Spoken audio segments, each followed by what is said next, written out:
விஜய் எப்படியாவது தேரை இழுத்து தெருவுல விடணுங்கிறதுல ஆதவ ரொம்ப தீவிரமா இருக்காருன்னு பார்க்கலாம். நான் அதுவும் நான் யோசிக்கிறேன். சில நேரங்களில் பல நேரங்கள்ல தலை வந்துட்டா சாணி எடுத்து எரிடாங்கிற வேலையை ஆதவ ரொம்ப கிளீனா பண்றாரு.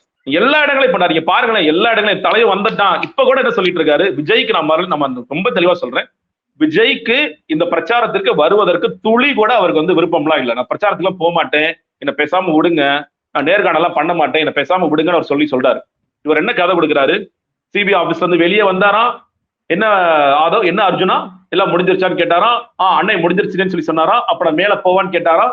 இவர் மேல போனாரா, உட்காந்துக்குவான்னு கேட்டாராம், உட்காந்துக்கன்னு சொல்லி சொன்னாராம்.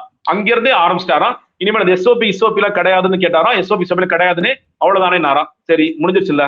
இப்ப தேர்தல் தேதி அறிவிக்கப்பட்ட எத்தனை நாளுங்க ஆச்சு? மூணாவது நாள். இன்னைக்கு ஞாயிற்றுக்கிழமை அறிவிச்சாங்களா? இந்த 3 நாள்ல விஜய் எத்தனை வீட்டுக்கு போனாரு? இப்ப விஜய் எத்தனை வீதிக்கு வந்தாரு? போக வேண்டியதானே. இப்பதான் தமிழ்நாடு போலீஸ்ல அவங்களை கண்ட்ரோல் பண்ண மாட்டாங்கல்ல. ஆனா பனையூர்ல ஒரு வாக்கிங் போயிட்டு வாங்குங்க, டீ குடிங்க, வெளியே போய் நீலாங்கரை விட்டு வெளியே வாங்க. ஏன் பனையூர்ல போய் ஒளிஞ்சுக்கிறீங்க இன்னும்?